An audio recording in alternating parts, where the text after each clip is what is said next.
I remember back in elementary school, had these kids, couldn't have been more than third grade, second, third grade. Had these kids every day, these two boys would come to me and make fun of me. Every day they would come and they would call me names, and they were kid names. I mean, they were childish names, but it still affected me. Day after day, called me names, and it had to do with my race. So, yeah, there was the racism aspect of it. Even though I think they were young enough, they were innocent enough that they didn't understand what racism was. But anyway, so they're calling me these names day after day, and I remember the anger just build. The anger would build every single day until finally the anger just kind of spilled over. And one day, after calling me names, I took each of them in my hands by the neck, slammed them against the wall, the school building there, because it was recess, slammed them against the wall and said, "You guys stop now. I'm sick of it." Right? Okay, and so then I remember just looking at their eyes and the sheer terror. I mean, these kids were scared out of their minds. And they were probably surprised that I had this much anger in me that just kind of built up to this point. But I tell you what, after that day, they didn't bother me again.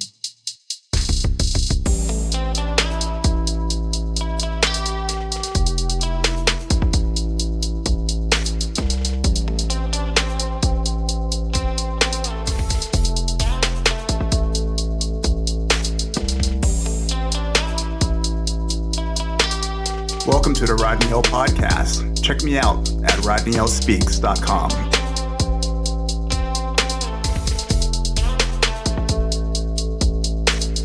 So this edition of the Rodney Hill Podcast, I want to talk about the movie The Purge. And so to tell you right off the bat, if you haven't seen it or if you haven't seen any of them, you may want to watch the movies before I go in and give a little bit of some spoilers. If you haven't seen the latest one, The Purge, I think it's called the Beginning, that talks about the first purge and how the idea came up in our inside the movie, of course, in our society. You may want to go see it. But anyway, I just wanted to kind of talk about that because it was interesting. I saw it. I've seen all of them, and just watching the latest one, it did get a little political, a little socioeconomic on us, which is fine. But I just kind of want to look at the whole thing and the whole idea of America, or not even America, people in general, us needing a sense that we need to purge, that we need to get all of our anger out for one day with no consequences. Very interesting concept. And so when you look at our society today, I mean, we are living in a time where we fight over everything. We fight over politics. We can't agree. The country split up with politics. But the police and the job that they're doing, or the lack of job that some people say they're doing. We have gangs, we have terrorists, we have so many things that happen that it may appear that we may need a purge.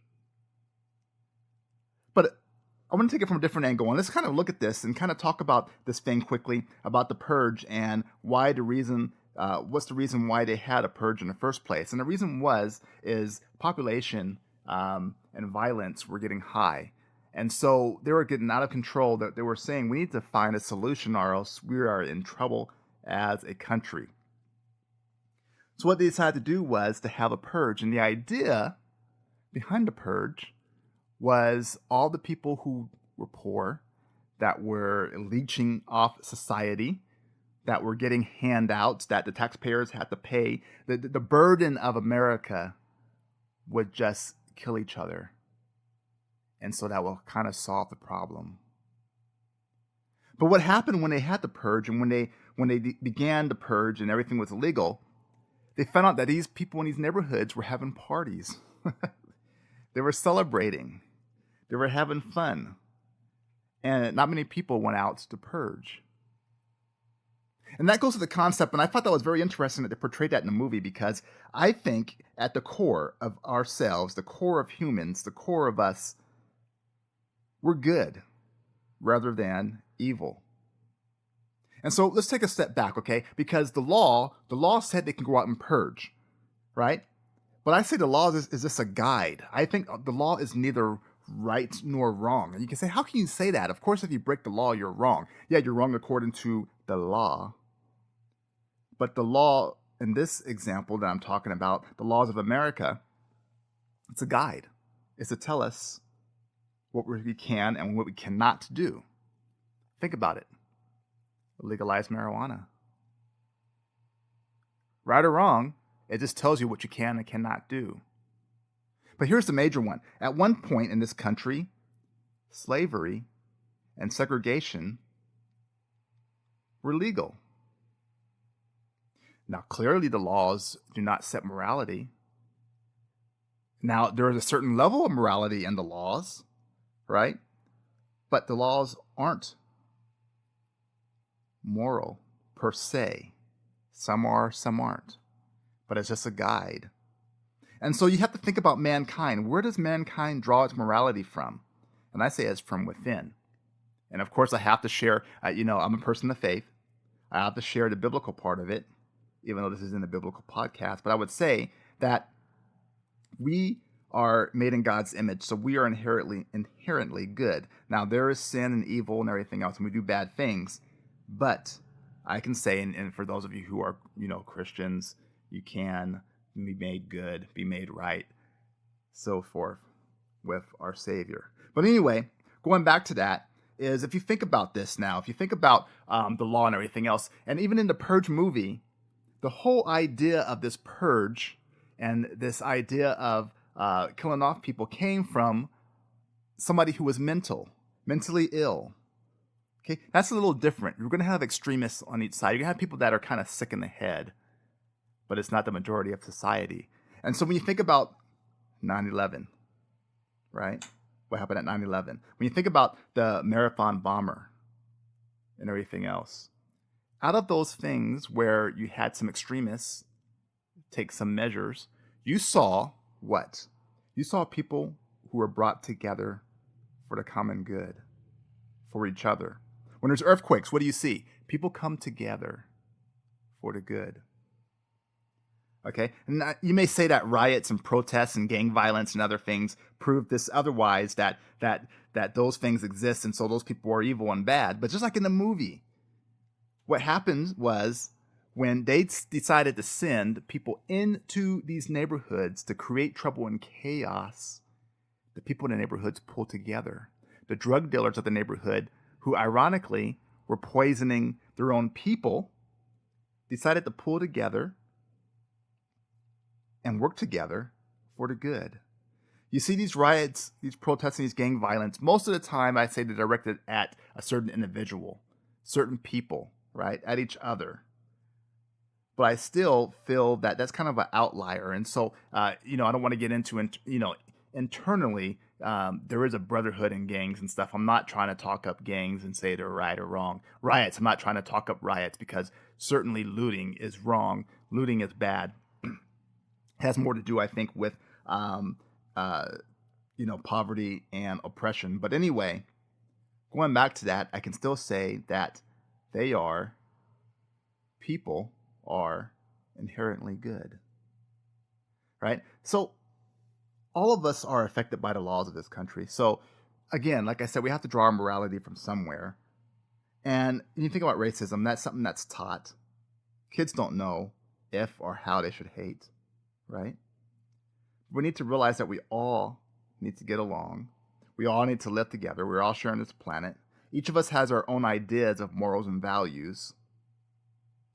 So instead of purging, how do we get along and live in harmony? I mentioned one already, tragedies. They seem to bring us together.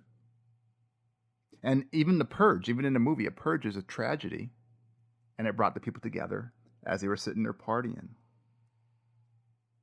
And so the purge, the idea of the purge, again, as portrayed in the movie, was directed to get rid of a certain people, a certain social economic status of people.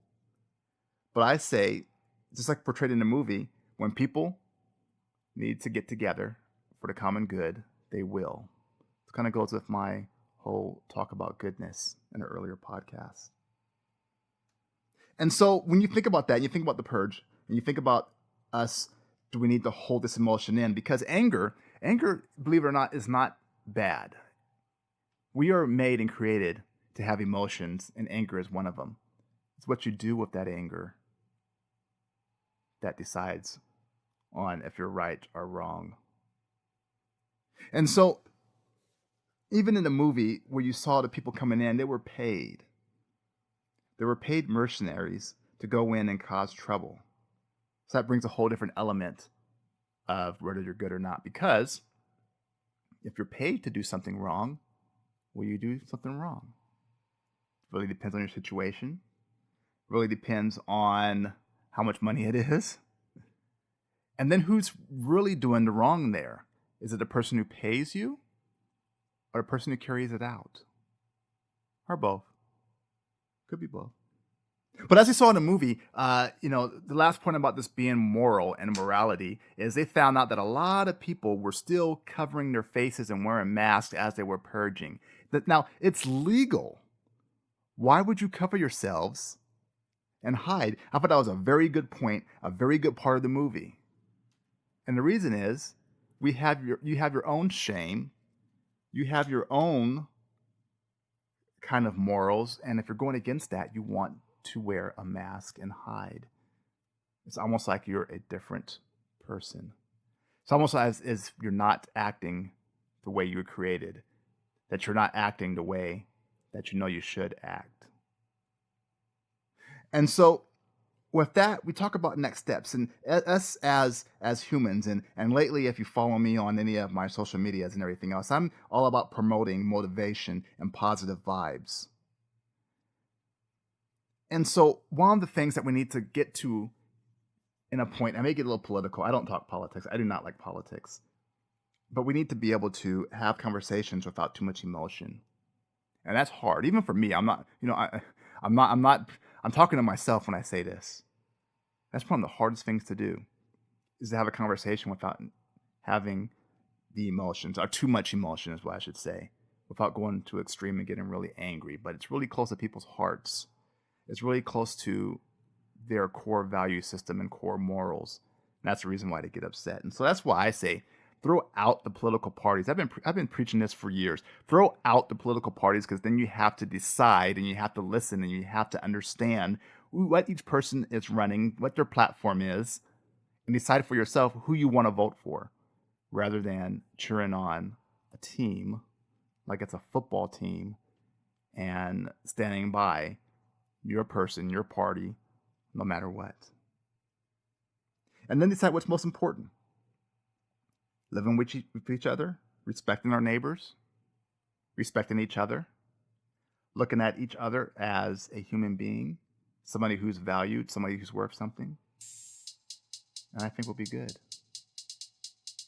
So I just wanted to kind of talk a little bit about the Purge, and be sure to go to my website, rodneyospeaks.com, and follow me and subscribe on YouTube. Follow me and subscribe on the podcast, and I will see you guys in the next one. Thank you for joining me.